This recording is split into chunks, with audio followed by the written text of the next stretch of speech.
America often remembers its wars through victories, parades, and medals pinned neatly onto uniforms, through flags raised, speeches delivered, and enemies defeated.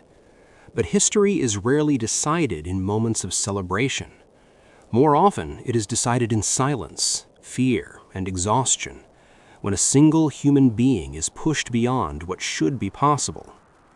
On January 26, 1945, in the frozen forests of eastern France, the fate of an American defensive line did not rest on strategy or numbers. It rested on one 19-year-old officer who refused to step back, even when standing his ground meant standing alone. The German army was fighting its final battles in the West. The war was slipping away, but surrender was not yet an option. In the Colmar pocket, a stretch of land in eastern France that stubbornly remained under German control, commanders launched one of their last counteroffensives.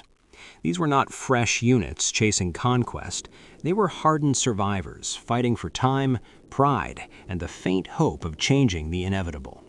Desperation made them dangerous. The terrain offered no mercy. Thick forests limited visibility. Snow covered the ground, muting sound but amplifying fear. The frozen earth made digging defensive positions nearly impossible. Communication lines were fragile, and once the fighting began, confusion spread quickly. German tanks moved forward through fog and smoke, engines rumbling low, vibrating through the frozen ground. Infantry followed close behind, advancing methodically, using every fold in the terrain for cover.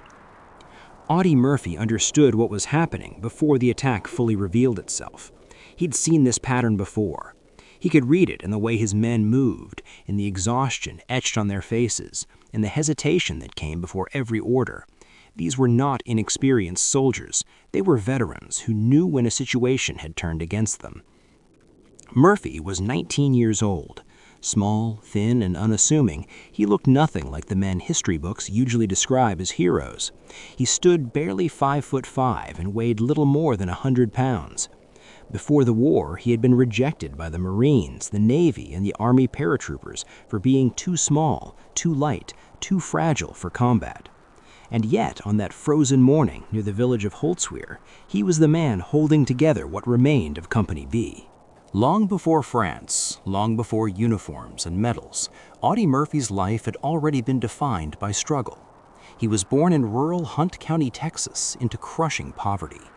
One of 12 children in a family of sharecroppers, hardship was not an exception, it was the rule. His father drifted in and out of his life before abandoning the family entirely. His mother, Josie, became the sole anchor holding everything together. To survive, Audie dropped out of school in the 5th grade. He picked cotton for $1 a day. He took any job he could find. And when there was no money and no food, he hunted. That rifle was not a hobby. It was survival. Missing a shot meant hunger. Those years taught him patience, silence, and discipline, lessons learned not in classrooms, but in desperation. When his mother died while he was still a teenager, the last pillar of his world collapsed. His younger siblings were sent to orphanages or to live with relatives. Audie was alone, poor, undersized, orphaned, an underdog in every sense of the word. When news of Pearl Harbor reached Texas in December 1941, something changed.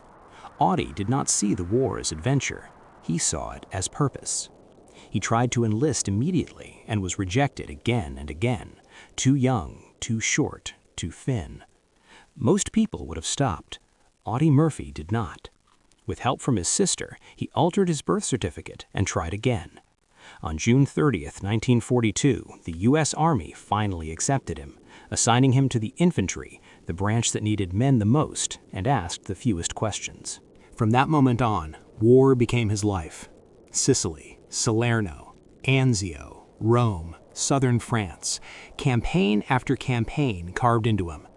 Where others saw chaos, Murphy saw angles. Where others froze, he moved.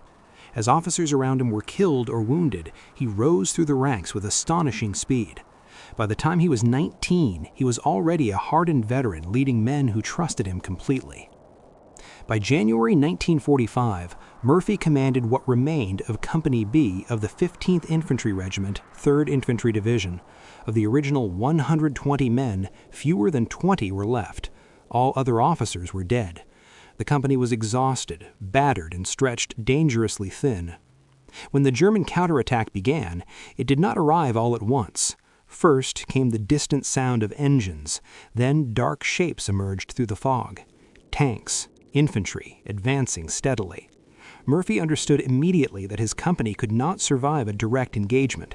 Staying meant annihilation. Leaving too soon meant opening a gap the enemy could exploit. He ordered his men to withdraw into the woods to regroup. They hesitated. He did not. Someone had to stay. Someone had to slow the enemy. Murphy remained at the forward position, using his field telephone to call in artillery strikes while the German forces closed in. Explosions tore into the advancing formations, slowing them but failing to stop them. Behind Murphy, an M10 tank destroyer was hit and burst into flames. Black smoke poured into the frozen air. The crew escaped, knowing the vehicle could explode at any moment. Murphy watched the Germans advance and knew his time was running out. His carbine was empty. The distance between him and the enemy was shrinking. Retreat now would mean surrendering the field. What he did next was not reckless, it was clear-eyed. He climbed onto the burning tank destroyer, fully exposed, surrounded by fire, fuel, and ammunition. He grabbed the mounted .50 caliber machine gun and opened fire. The sound was overwhelming. The heavy machine gun tore through the cold air, its recoil shaking his body with every burst. German infantry fell. Others scattered, desperately trying to find cover where none existed. Enemy fire answered immediately.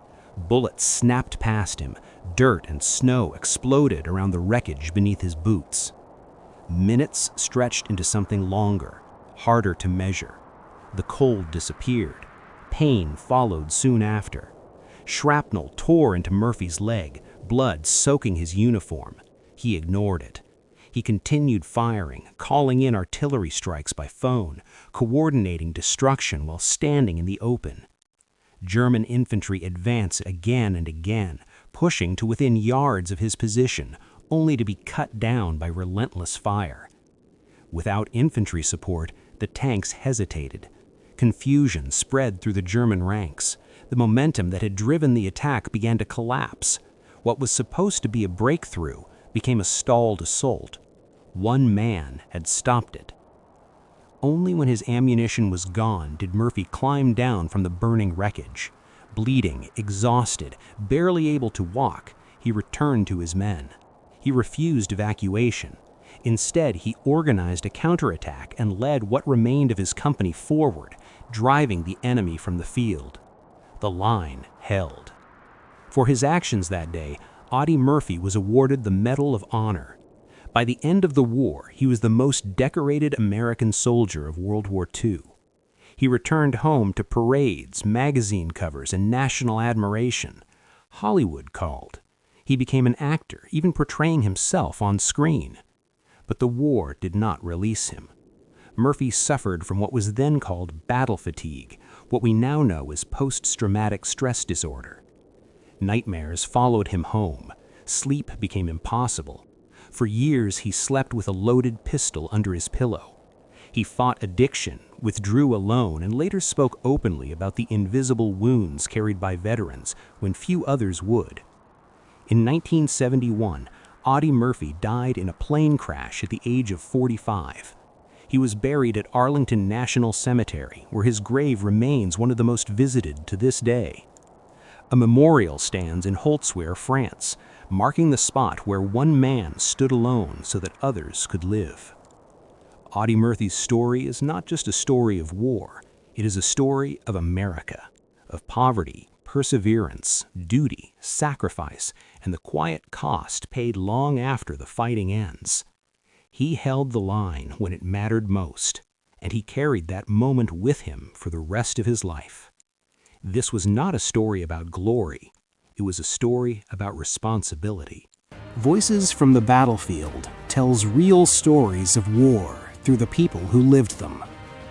If you found this story meaningful, consider subscribing. Leave a like if you enjoyed the video and share your thoughts in the comments. Every story deserves to be remembered.